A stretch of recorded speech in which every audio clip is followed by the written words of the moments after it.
who knows what. Sorry, carry on. You Yeah, don't like a very greasy, sticky stove area with lots of bits of food from who knows when, and it's like impossible to clean. Oh no. Do you live with roommates? Is that why that always happens? They're not here. Thank God. I totally get that as well. I totally understand that. How about you, Elaine? Actually, I'm trying to guess what I don't like, but the thing is, because nowadays I have this, I want to cultivate this thing whereby possibly, positivity, so and gratitude and all those things, appreciation. So now I'm trying to think of something that I don't like. I'm not sure what I don't like, but Wow. I guess I don't like maybe I don't. I mean, I don't like arrogant people. Yeah. Okay, thank you, We're getting started. Elaine. What about you, Ajita? Well, yeah, we were talking a little bit about it. I don't like not being,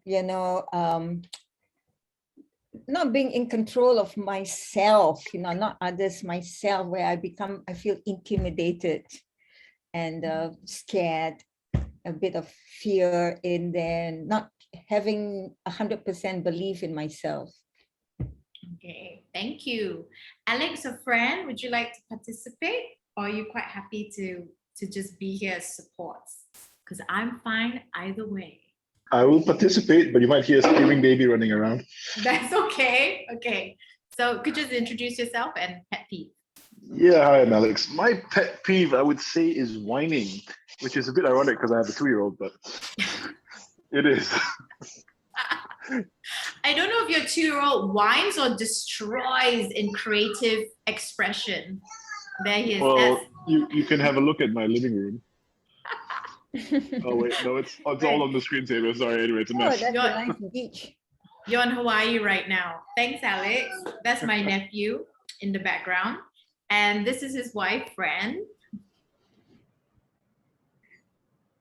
Wife carrying baby around the living room right now. Okay, I'll keep you guys on minimal participation. Totally appreciate your support. Okay, great.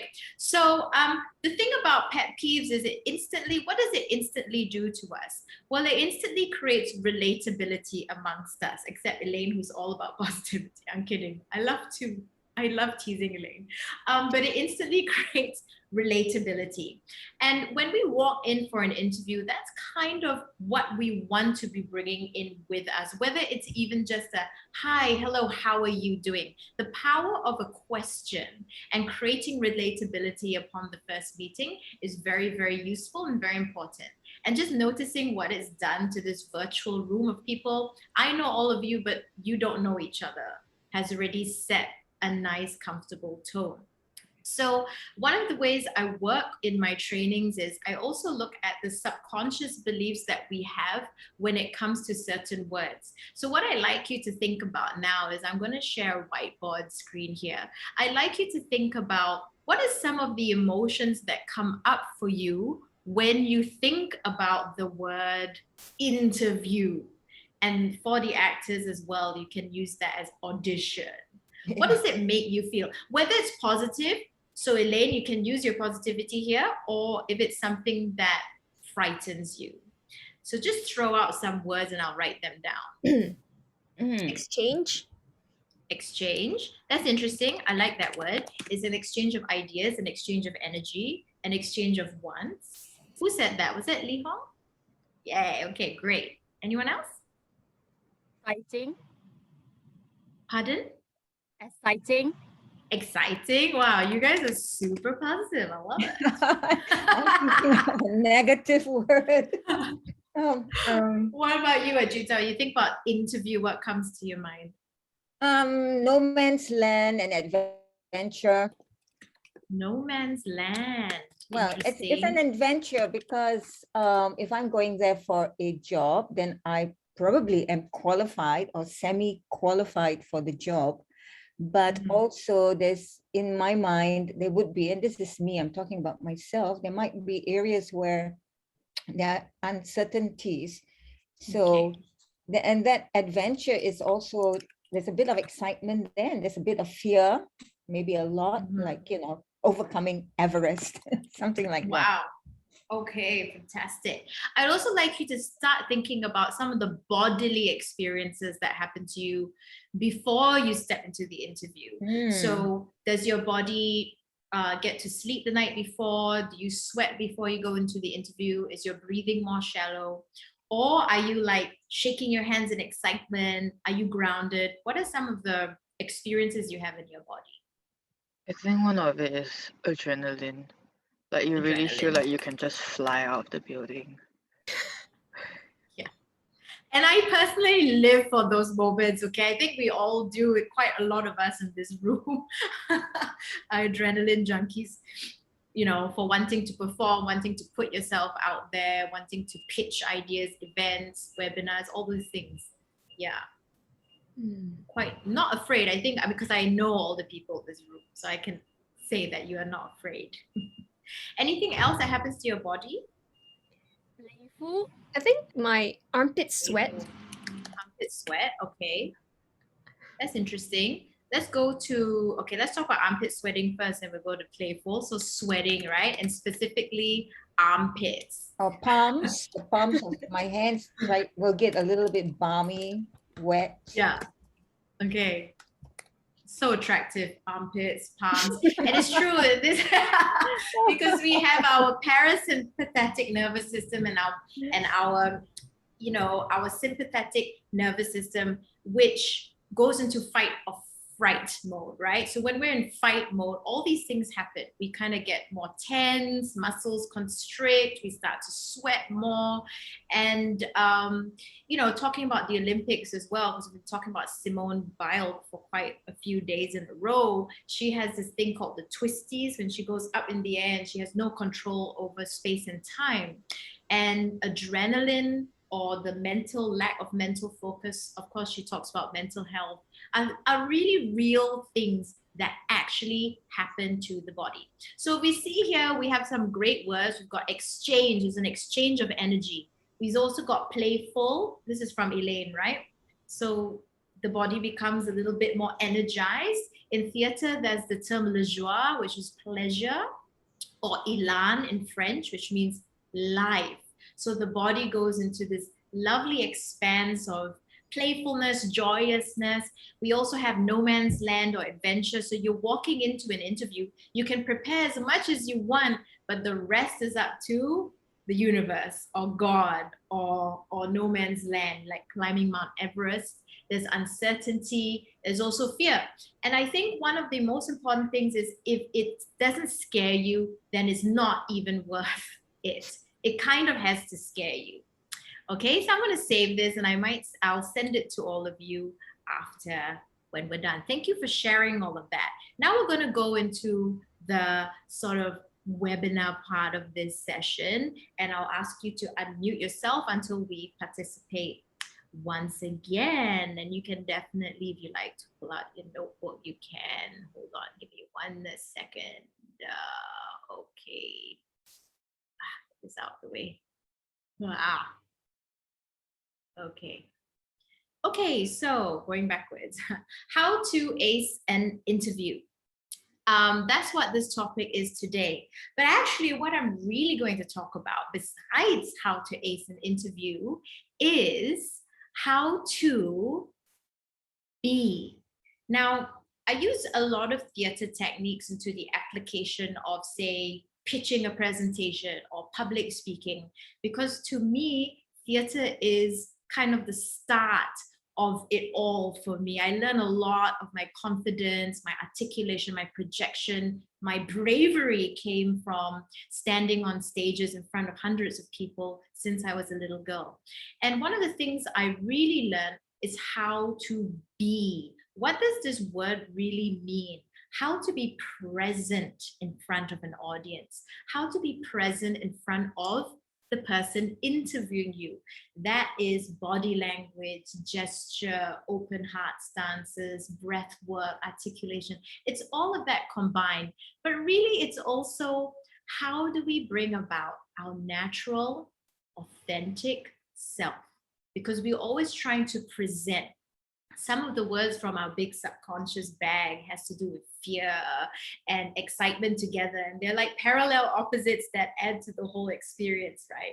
But how do we get over that fear and really stop presenting an image of who we are and sink into who we really are? Because that makes a powerful interview.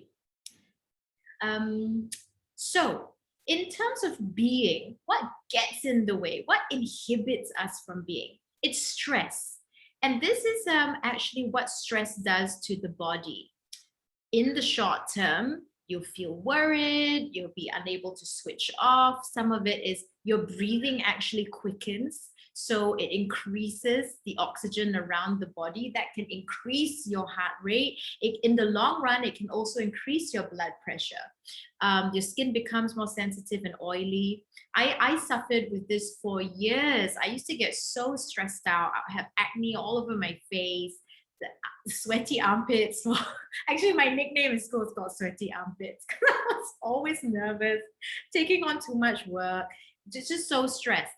In the long term, though, unfortunately, stress has some really negative, it does some negative things to the body, like it increases risk of type 2 diabetes. For women, it gives fertility problems. And actually, for those of you, Fran in this chat, she works a lot with women's health, women's sexual health. And fertility is something that we don't talk enough about as young women or as women. So stress is something that I really love to talk about, because how do we overcome stress? How do we prepare for an interview in the long run? So I'm talking long term. I'm not saying, oh, join this webinar today, tomorrow go for your interview and you're going to be great. I'm saying that this is a system that takes time. And one of the ways to overcome stress is to breathe.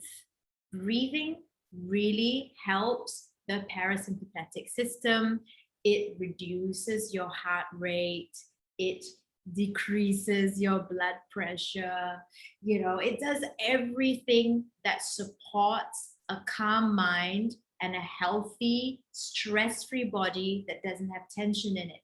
So now I'm going to invite you in to, we're going to learn 3 different breathing techniques that you can use in the long run before you go for your interview, or to prepare you even for your live presentations. The first one we're going to do is called Nadi, Shodhan, Pranayama. My mom explains this a lot better because she actually studies yogic science. But this is the vital energy point. It's called Nadi. Shodhan is the cleansing. Pranayama is the breath technique. So all we need to do for this first breathing exercise is to take our thumb and place it on our right nostril. So let's all do that together. And you're going to use your middle finger to also clinch onto your left, but not for now. Let's release it. So we're going to breathe in through the left, clinch with our left middle finger, with our right middle finger, exhale on the right. And again, breathe in on the right, exhale left. Inhale, exhale. Inhale right,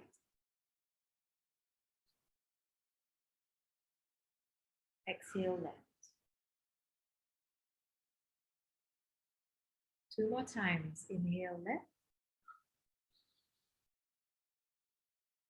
exhale right. Inhale right,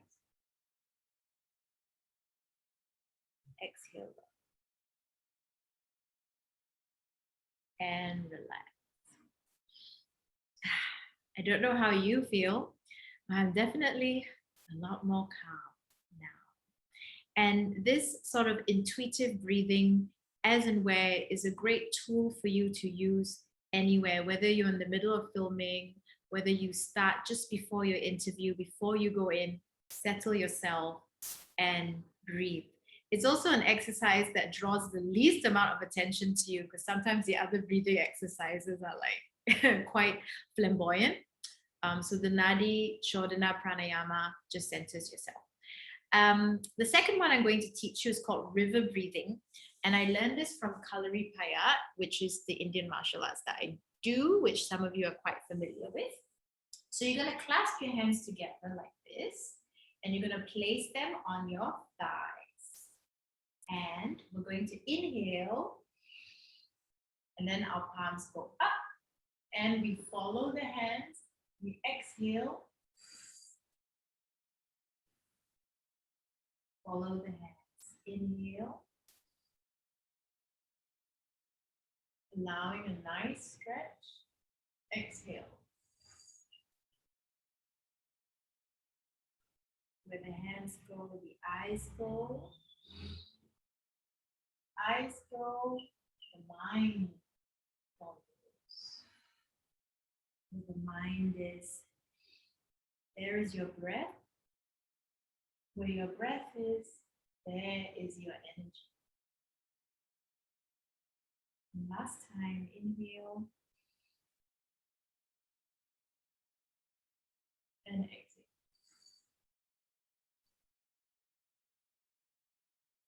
Good. And the next grounding breathing technique I'm going to teach you, and I'm teaching you 3 today, is called volcanic breathing. I think I said that right. Volcanic breathing. So the river breathing is attaching body and mind together. So it centers you. So mind will tend to wander, and when the hands follow the gestures, it acts as almost a spotting point. So it keeps you grounded before you go in for your interview. Volcanic breathing maybe can be done at home as a way to ground yourself. So it expels the nervous energy called adrenaline. So we're going to reach up, and it's like you're grabbing the air and you breathe out through your nostrils. Yes, that's it. So you breathe in through the nostrils and breathe out, pulling the air close to you. Fantastic. So we inhale and exhale. Fantastic. Inhale, exhale. We go a bit faster.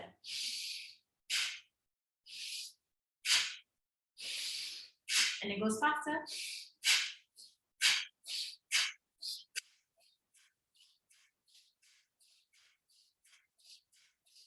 And relax. Whew, you'll find yourself feeling a little dizzy. And relax. Just have a glass of water. I have mine on the side because I knew I was going to sweat. Good. So, as you can see, you know, a lot of the preparation, at least in the trainings that I do, and quite a few, those in the room are quite familiar with those trainings. Oh, my father's here. Hello, Papa. Are very what I call body and mind relationship. So I'm going to just ask all of you right now, very quickly before I get back onto the webinar, how are you feeling after the different types of breathings? Were the different types of breathings giving you different types of experiences?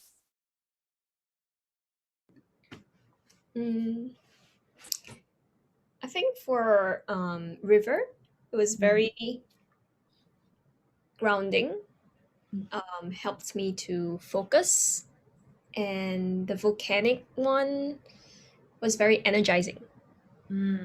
It does, isn't it? It really grounds you. And, you know, have any of you felt like shaky before you have to present or you go into an interview? Yeah, that's like, this is just ways to dispel that energy. And yes, you're right, an exchange happens. So as you dispel the energy, you're also inspiring to inspire us to breathe in, but it's also inspired to be inspired by someone. You're breathing in really great energy, and you're setting your body up and your mind up for that interview. I do this a lot before I go on stage or even before I give presentations, just to, like Li Hong said, center my mind. Because if I don't do that before I go in for the interview, I find that I'm all over the place and my thoughts are not like cataloged properly. Yeah. So great. Anyone else? I'd like to ask actually, like, which one breath is actually the best or better, or is all individual? Because for Good me, question. yeah. Good question. No, good question. Like I said, the Nadi Shodhana is probably the one that will draw least attention to. Like you're outside your interview room, you're gonna go. You can go to the toilet and do it, but I mean, okay. So the first one is it draws the least attention, but it calms you down because my mom would know more about this, but with its psychic spiritual connection, it's actually in activating your energy points and it's clearing the blockages, right? With the river breathing, it's more about focus and bringing your mind to the center. They all do that, but if we were to be really specific, and of course the volcanic breathing is like, it's like another term for the volcanic breathing is whiskey and coffee. It's like taking a shot of whiskey or a cup of coffee. It's like, and you go in and you get that boost of energy. So maybe like you go to the toilet and you go and do in the toilet. Okay, great. Let's move on now. Thank you so much for sharing your thoughts as we're going along. Okay, so next up, I wanted to talk a little bit about a theorist and a philosopher that I really love called Maurice Merleau-Ponty, who, unlike the Cartesian theory of dualism, so dualism believes that the mental phenomena are experienced in the mind and bodily phenomena are experienced in the body. Whereas Merleau-Ponty believed that the body is our general medium for having a world. And I put a digitalized art version of a human cell. This is very much the basis of the work, that each human cell, they form a whole body. How can we affect those cells? We feed them right, we nourish them with good food, we meditate. So we cannot, he believes we don't just experience the world through our intellect, but we also experience the world through the lived body. So everything, when we think that I'm not good enough, I can't speak properly, I'm not ready for this interview, they're not going to give me the job, those things are going to appear in the body. The way you are, you're going to be more hunched. You can't hide what your mind thinks. So the mind and the body are very much together. All right, so just wanted to throw that seed at you as something to think about. And you want to research more about Merleau-Ponty's work, you can. He's an incredible theorist and quite mind-blowing. Okay, so be, do, have is another thing that I really want to talk about. And I have all these little icons because these are all the things I want to have. I want new speakers, I want good health, I want love. But in order to have, who do I need to be? What do I need to do to have what I want? How do I ace that interview? How do I get the results I want in my life? And be, do, have is a motto that I use in all my trainings and my whole life. Who do I need to be? Like Jim Carrey writing $10 million on a check and saying, you know what, one day I'm going to be a rich, working actor. And he did. And I'm not saying it's go and write $1 million or $10 million on a check, but who do you need to be? And that's the journey. That's the whiteboard. And I think Elaine is correct when she says, I'm on a positive journey. But it's also understanding the inhibitions that are going to get in our way. If we constantly feel negative about a certain aspect of our being, how are we going to have those results of being an incredible speaker, of having a great job, of getting that interview? So who you are in your being is going to come out during the interview. So be, do, have is something that I live by. In theater terms, however, I would relate that to the who, what, when, where, why, and how. Sorry, 1, 2, 3, 4. The 5 wives and 1 husband. Actually, every time I say that, I get into trouble, especially in this day and age. But you can also say the 5 women in 1 house. Maybe we should say that, the 5 women in 1 house. So when we look at character work, we look at plays, it's very important to look at who's in the play. What is this about? When is the setting? Where is it held? Why is this happening? Why is this character going through this conflict? And how is this character going to rise from his or her situation? So I equate that to being, right? Who are you when you walk into that interview? Who do you need to be for that interview to happen? Let's not even talk about this guaranteeing whether you get the interview. Who you are at that interview, where even if you don't get it, the who is the strength. It means that if you face rejection, you're going to keep going back for 10 more interviews, you know, so that who is very important. What is the interview about? Who is the interviewer? It's also very important to understand your interviewer so that you're able to ask questions, form repartee with them, form a discussion. So that preparation and research is important. When is the interview? I always feel like it's really important to choose time slots that you want. Sometimes you don't get that. You don't get the interview time slot you want. But whenever I schedule in for an interview, and in my industry, which a lot of us in this room share, I know the time slots I'm not going to perform my best at. That's 10 a.m. in the morning. So please give me a 2 p.m. slot and I'll give you gold. You know? Where is the interview going to take place? And the most important thing here, besides the how, is the why. Why does this matter to me? Why? Because the minute it doesn't matter, just like for a character in a play or a film, if it doesn't matter enough, if it's not scary enough, then it's not worth it. And I have myself gone into many interviews where my why wasn't there. I didn't really understand why I was at this interview. And of course, I didn't get those jobs. And of course, my ego feels upset. But the why has to be there. And then the how. So how am I going to become or encapsulate all those things? How am I going to prepare for this interview in the best way? And that, in an essence, is being. A great example of why is with Naomi Osaka. I watched her interview, her Netflix documentary recently.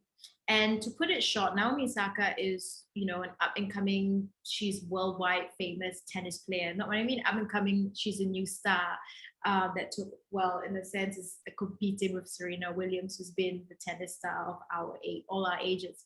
And Naomi Osaka, when she started, she was pretty much an unknown until she won the Grand Slam. And her whole life, she had been preparing for the Grand Slam. And when she finally won and she beat her idol, Serena Williams, one can see that her why of why she was there playing was so strong. And then if you watch the documentary, you see her slip. She had already achieved that goal. So now what? So now her whole path is about defending her title. That wasn't a good enough why for Naomi Osaka. She went into this like conundrum of like fear and her body having the shakes, or she's not swinging, her strokes are not hard enough. Everything was out of sync. The body and the mind connection was putus, just gone.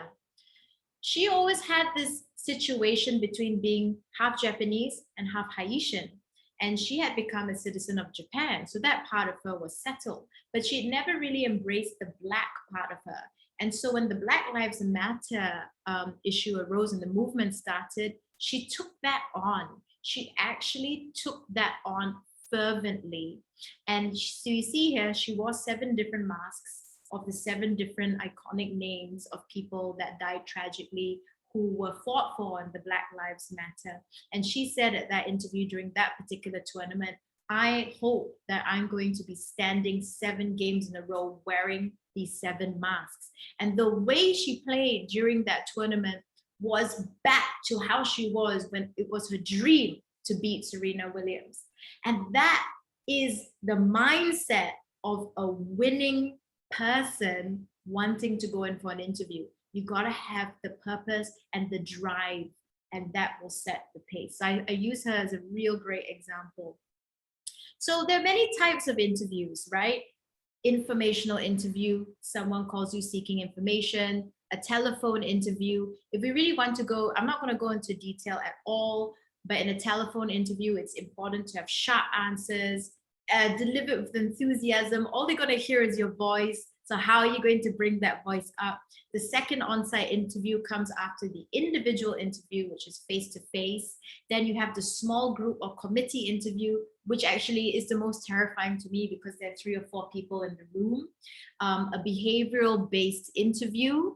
Have specific examples ready that highlight your attributes in core areas such as teamwork, problem solving, communication, and creativity. You have the stress interview, which involves the interviewer baiting you to see a response, and then the task-orientated interview as well. But today is really, I'm just looking at the individual interview that happens face-to-face.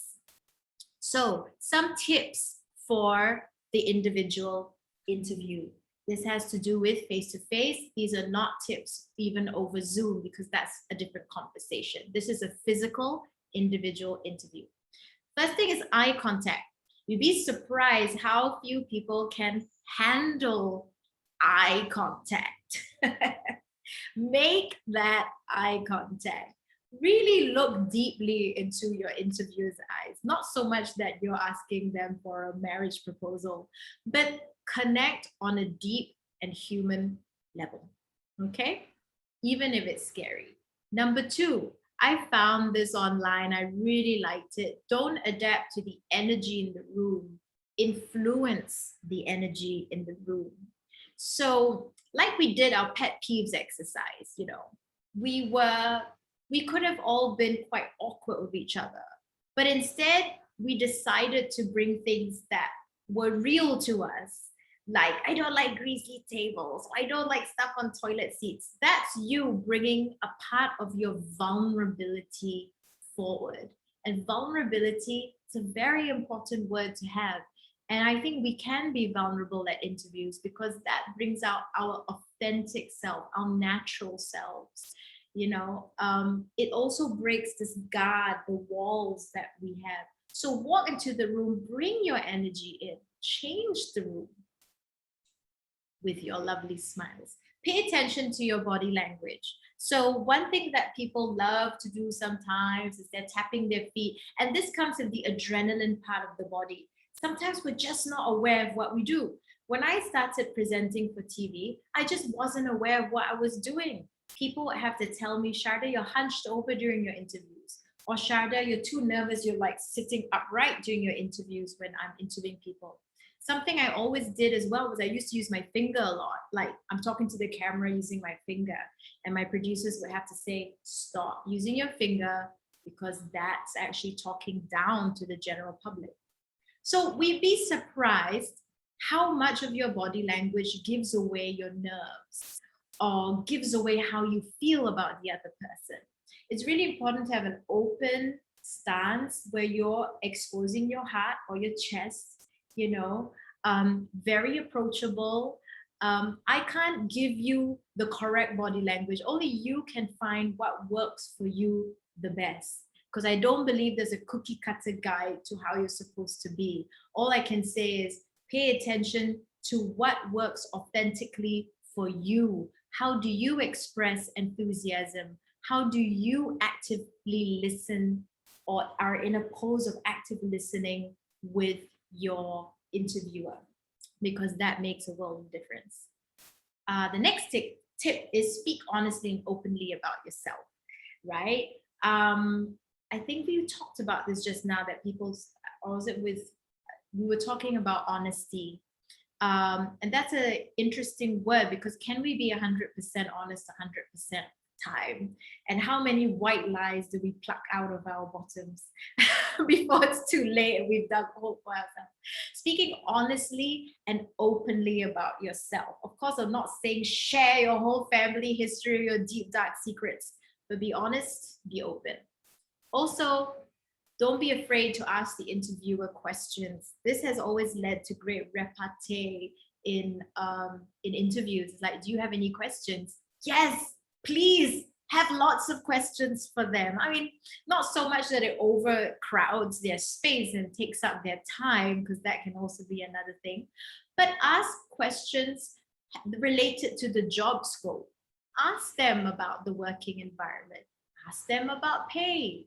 You know, ask relevant questions and don't be afraid, because that immediately shows that, number one, you're confident, you're inquisitive, you know, you're not small and scared and shut off. You are willing to open and engage and have these conversations with your future bosses. Find a healthy balance in promoting yourself. So there's a thin line between overselling yourself and underselling yourself. And the thing most people do is actually undersell themselves. Looking at this from an actor point of view, because that's my basis of work. When I work with actors or people in the industry, when it comes to auditions, it's surprising how much they refuse to say at an interview about themselves. I'm like, hello, I know that you've achieved all these things. Why are you not talking about it?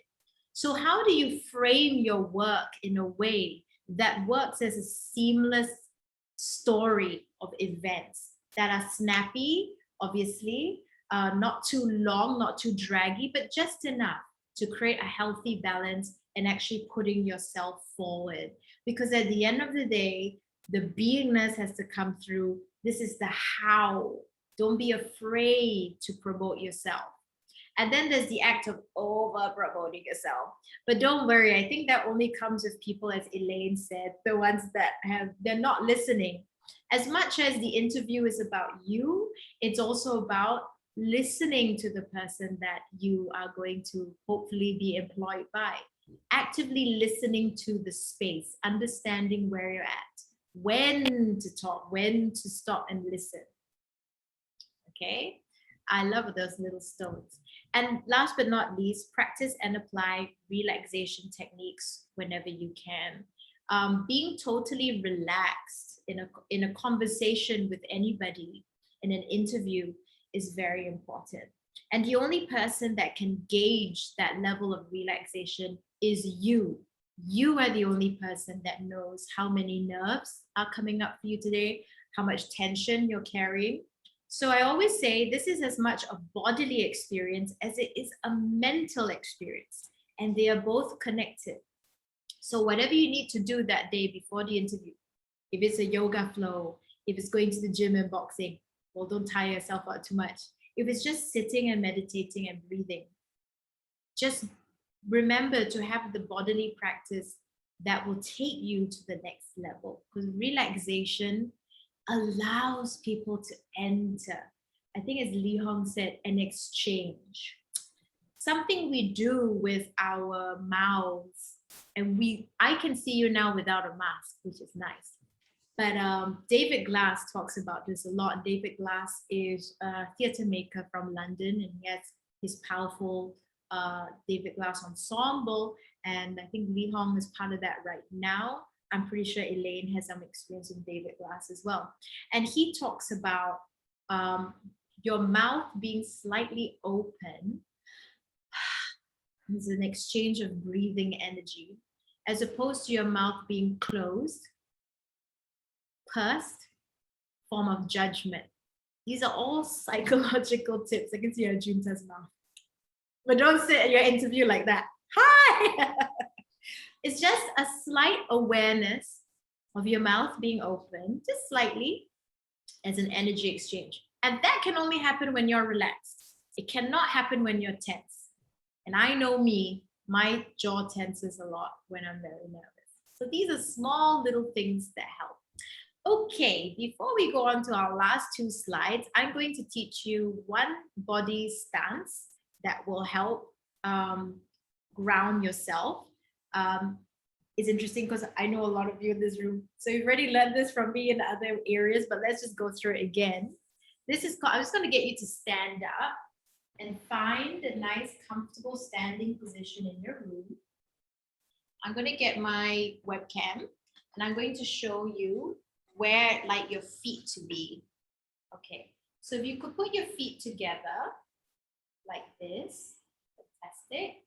Open them up like this, and then bring your heels underneath your shoulders. Okay, quite a few of us have been through this, but let's do it again. So close, open first position like a ballerina, and twist your heels underneath your shoulders. Okay, great. I can see you all standing in that nice position. So this is Tadasana. It does come from yoga. A lot of the martial arts practices all over the world, whether it's yoga, Muay Thai, Kung Fu, Tai Chi, Qigong, everybody goes back to this stance at some point in the training. And what it does is, as you can see, what's already happening is it creates a nice open chest. So you're nice and brave here. So as my mother always tells me for yoga studies, this works on emotional, mental, and physical level. Tadasana grounds you to the ground. Your knees are not locked, so nothing is tense. And you're allowing a nice flow. Your chin is not too up, it's not too down. So this is perfect alignment in the human body, in the human spine. Your palms are not open like this. There's no twisting. You're just kind of gently touching your thighs. Let's just breathe in this for about 20 seconds. You can close your eyes to get an interior feeling of your body. Take note of how you're feeling in this position.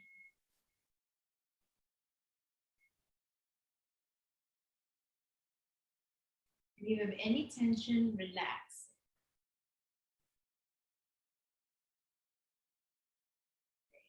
Really nice body positions. I can see that. Very nice. So the theory is when you do practice this enough, even if it's 10 minutes a day, just standing in space, standing underneath the block outside your house, in the garden, in the not kitchen, in your bedroom, this grounds you. You'll be amazed what it does for your spirit and your body posture. So when you walk into the room, you're already in Tadasana because you practice it all the time. You meet your future bosses or clients and it's like, hi, I'm in Tadasana. When you go, and you can relax now, when you go and sit down, and as you're sitting down in your chair, I want you to keep practicing Tadasana. So you're not hunching down, you're in heart open space. Yeah. So small things to think about when you're in your interviews. Okay, we're coming close to the end. So I'm going to screen share one final thing. We don't have enough time today to really talk about these 3 questions, but I've decided that this will be in the webinar part 2.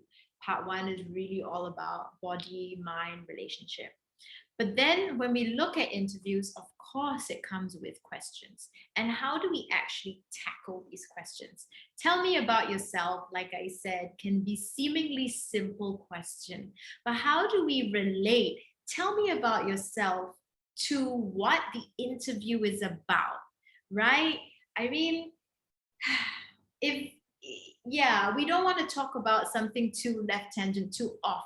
You really want to frame your answers that support what you're actually going for. So if I was going for an interview about lecturing for theatre at LaSalle, I might talk a little bit about myself, how I grew up acting and my love for theatre, and actually what I have done with my experience about theatre. So seemingly easy questions, but stay focused within the question.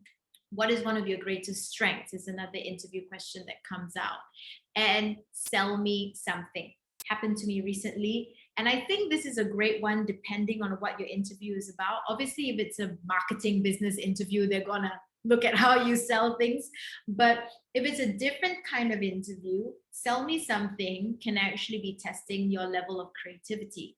Because as much as sometimes we feel creativity is not embraced enough in Singapore, creativity is a huge part of interviews. It's an important skill to have. It's a life social as well skill to have, and being creative enough to turn anything into something that you can sell creatively or using your imagination. So whether this becomes a pair of earbuds, or this becomes a pair of contact lenses, or this is the next, this is the cure for COVID, you know, it's how creative you want to be. Okay, but I'm going to leave that for another webinar because there's not enough time to fit all that into an hour. So let me just get to know how all of you are feeling after that. Where are you at? Some of your thoughts before I wrap up today. Drink my tea. So if I were to bring the whiteboard back here, we talked a lot about feeling excited. We talked a lot about anxious, no man's land, adrenaline. Now that we've been through this like 50 minutes together of kind of learning about the body and the mind and bringing your natural self forward, what are some or one or two things you might take away with you? I think it's the long-term and short-term preparation. Yeah, when you think of an interview, like it isn't just an interview. Like you were telling us about how like it's not just like, it's like how you feed yourself before an interview in the long term, what you eat in the long term, whether you're healthy, whether you got enough sleep, and like the short term things such as like knowing how to pace yourself before the interview itself. Yeah, it's great, Thad. Like nobody eats like a biryani just before an interview, right? I don't know. One of the things that I couldn't get my mind, like I was on a particular show in Malaysia and Singapore, could have been Singapore, and the cast bought us biryanis and ramly burgers. I was like, I'm not eating that. I'm going to eat that.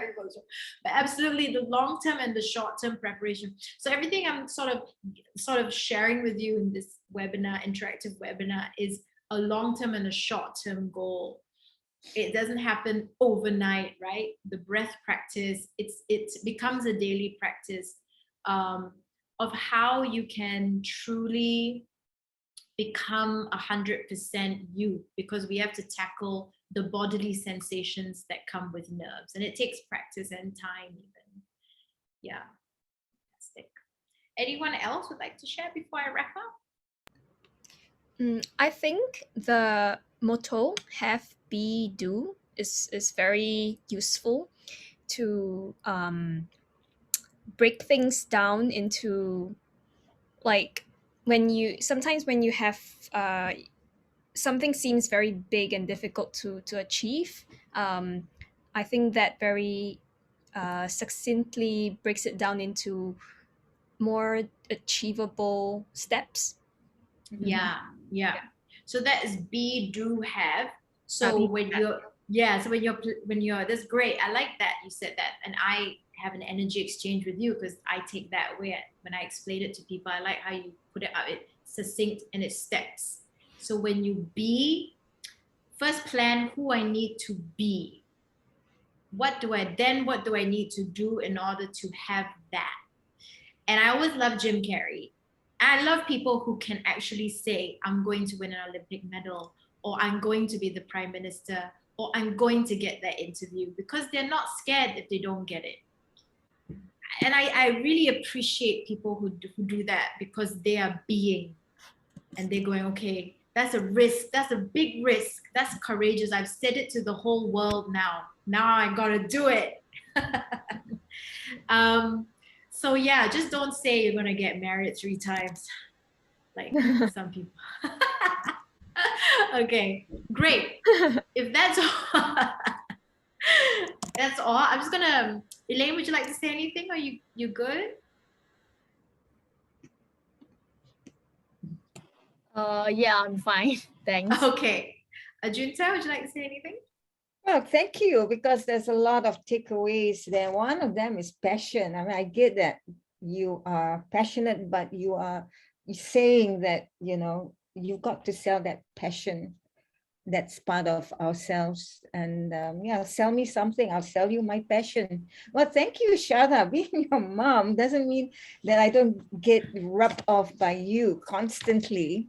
But this is the first time I've actually sat down with your contemporaries. And, I feel like one of the party, and there's some fear in me to get started with my own webinars, as you know, the greatest procrastinator, hiding under COVID-19, because I used to do workshops with a whole class of people, and now I can't. And it's great to be online, but I've been just procrastinating for so long. And yeah, you're pushing me. Do have. I mean, I can use that. And a lot of things that I can use as in the interview. It's like, how am I going to do this? And, sell me something. So, I've got to sell someone something, the whole idea of being healthy or whatever I want to do with them. I've got to sell them that idea. Yeah, thank you. Yeah. You're most welcome. And I really have to thank Fran and Alex, because they, what we're trying to do here with these webinars is we're trying to build a community. So I'll talk a little bit about ChapterInk. So my trainings with ChapterInk really look at the mastery of making people comfortable presenters, comfortable with getting on stage and greeting hundreds of people, comfortable with pitching, comfortable in their own skin. And I think that reaching that place of being takes a step of systems. Very technical, also very intuitive, very fun process that gets us there. I think what Fran does with the two companies she works for is that they're building a community, and I want to build a community as well of speakers like yourself that will come for these webinars, or we can always cross collaborate on other, classes, webinars, sessions, dialogues around being authentic speakers, but using the bodily process and using theater as a way to get us there. So if you'd like to be part of this community, so you want to get more news about upcoming webinars, or you want to say, I want to do a collaboration, I want to have this sort of dialogue, I think, Ajunta, can you help me put my email in the chat group? Oh, yes. Okay. So I'm at, I can type it. If you like, just email me, Sharda at ChapterInk, that's the official company that we have. And I'll keep you in the loop and start growing this community of people. And eventually it'll be great if we could all, I don't know, do some speaking events, or, I'm very influenced by The Moth, where everybody comes out and gives their own story as ways of practicing storytelling, those kinds of things, But yes, thank you so much for being here at the first webinar. Mom, do you want me to type it in? No, I already got it. ChapterInk.com. Yes. Yeah. All right. How do I? Okay. You put it in the chat group. Okay. Yeah. So that is my email. Please email me if you want to be part of that community that we're going to start growing from henceforth. Thank you so much for being the first. You've popped my webinar cherry. No euphemisms there, just lots of love. And yeah, contact me anytime. I'm on Instagram anytime. Okay. Thank you, everyone. Please unmute yourself. We say bye. You're most welcome. Thank you. Bye, Sharda. Bye. Bye. Most welcome. Thanks, Alex. Take care. Bye. Bye. Bye. Don't forget to send the recordings to everyone. I will. I'll send you the recordings. Bye. Bye. Bye. Thanks, Shot. Thank you.